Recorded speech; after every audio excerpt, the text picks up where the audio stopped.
Why I use an Android desktop. Hello, how you doing? Welcome to another episode of TDM Eskimo Mobile, your mobile tech guy.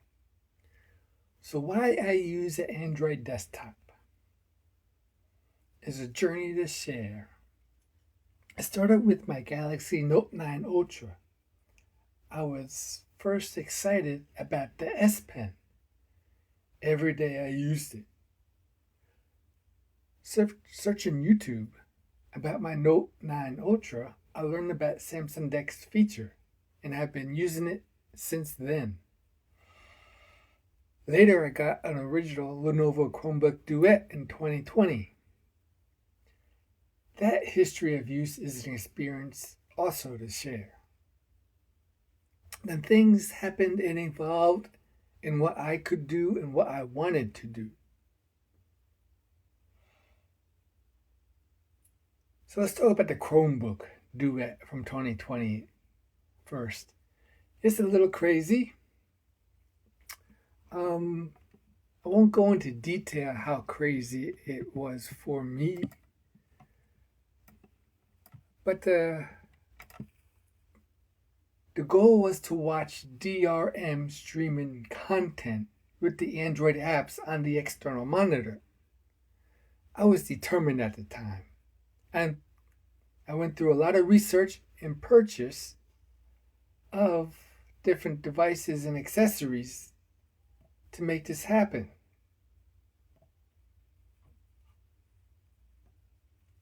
Before I had learned about the HDCP, meaning I couldn't view DRM content like Netflix or Prime Video on the Android app, but I could on my browser on the external monitor. We'll get back to that part. Then I found this guy here, Media Gear. It's a USB-C docking station that finally got the job done. I probably spent about an extra $150 before I was satisfied with my setup. So why not use the browser, you ask? Let's cover that. At the time, I didn't have unlimited peak data like we do now. An example is the Prime Video app. You have more control of data streaming with the Android app than the browser.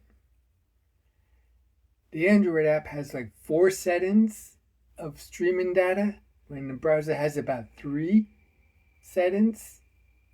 And the Android's highest setting is the only rate higher than the lowest rate on the browser. Then my Duet finally died. So for my Samsung DeX Station history, it's about the equipment evolving to what it is today. I've done some custom PC mods in the past. I had some extra accessories around. I also had some extra monitors too.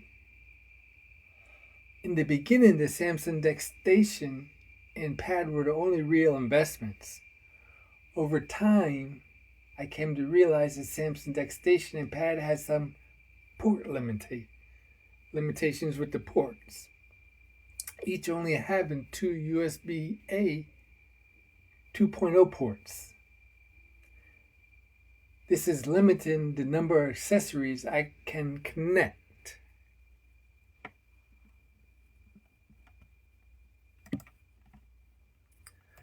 But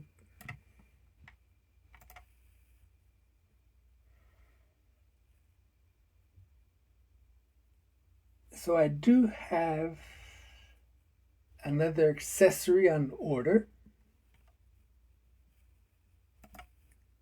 And it's this here. And as you can see, this guy has 3 USB ports. a USB-C port,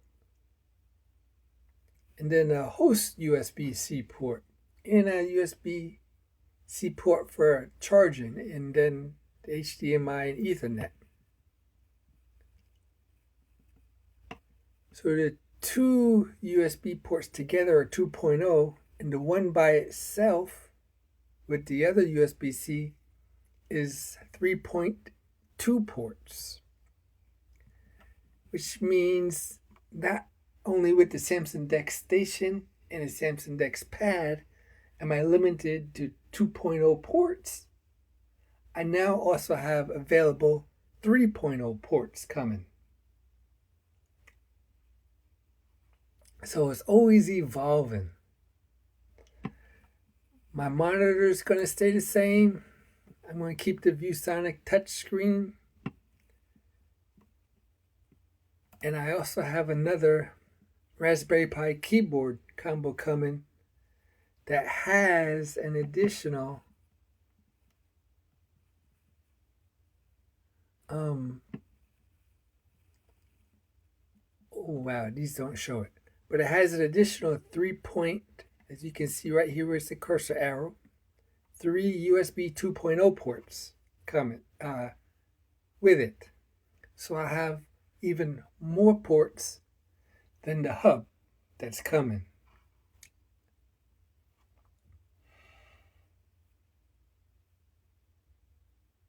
So my Samsung DeX Station is always evolving. So let's cover a little bit about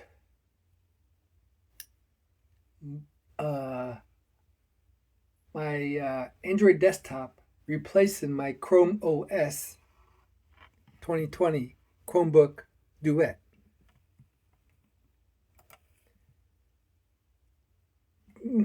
This is a download of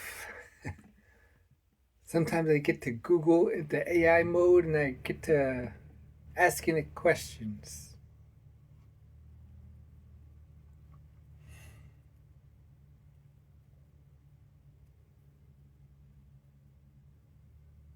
So I did ask Google about my 2020 Lenovo Duet compared to my Google Pixel 9a. So this is the results here that it gave me. It's a little bit crazy, but it does bring out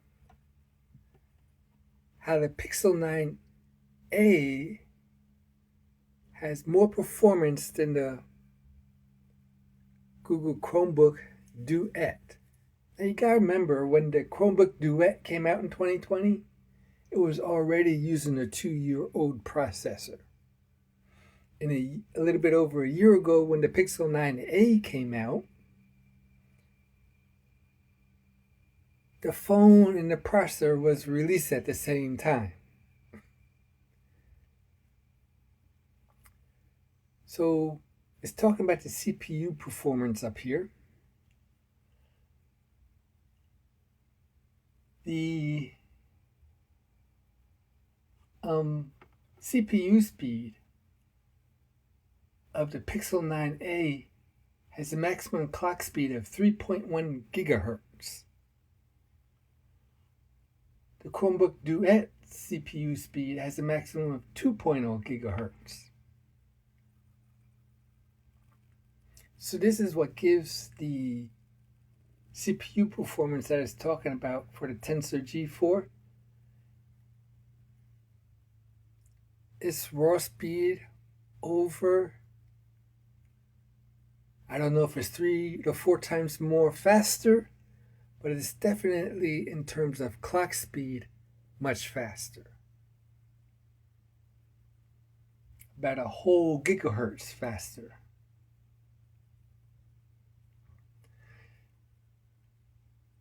Now we'll talk about the RAM. The RAM with the Duet came with 4 gigabytes of LPDDR4X, meaning the maximum speed of the RAM speed is 4,266 megabytes per second.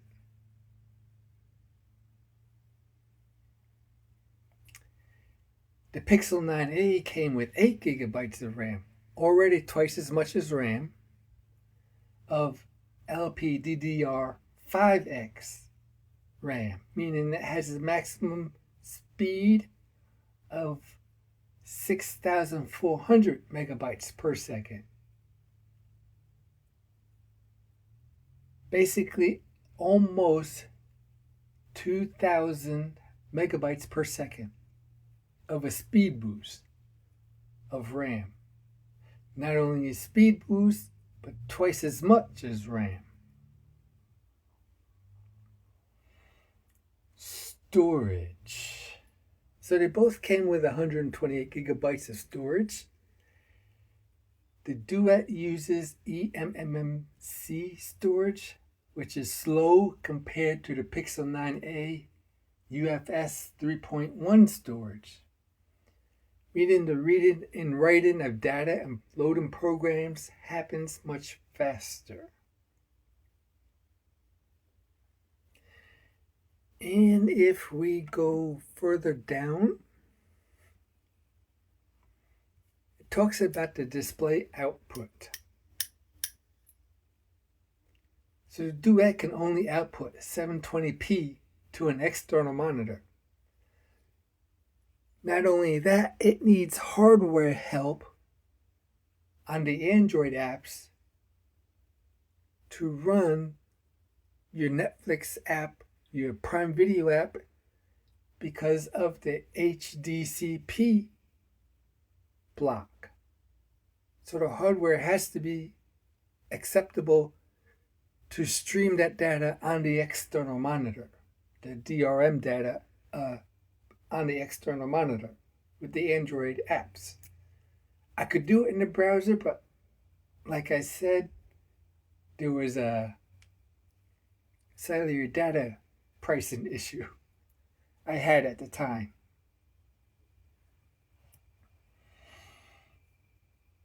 Now the Pixel 9a external monitor can output 4K at 60 Hz to an external monitor. So it was a no-brainer for me to purchase the Google Pixel 9a. The only thing that really comes up, it talks about the browser. First of all, I'm not too much into plugs with the browser extensions, since the Chrome Android browser is mobile and it doesn't support the Chrome extensions. So that wasn't really too much of an issue for me.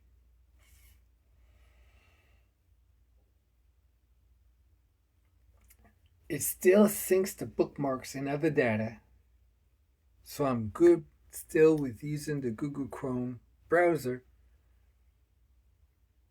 mobile browser. So with the hardware performance, with the Chromebook Duet being dead, I am curious to see how the Android mode will evolve with the Pixel 9a Android desktop, as I've watched the Samsung DeX Android desktop evolve. DeX is more of a Windows like UI experience. If Google's going to keep the status bar on top that you see, my arrows pointed out on my cursor, the taskbar, kind of, yes, Android-like, but maybe they could make it more of a like a iPad OS like taskbar or dock. I don't know. Just my thoughts. Thank you. Have a nice day.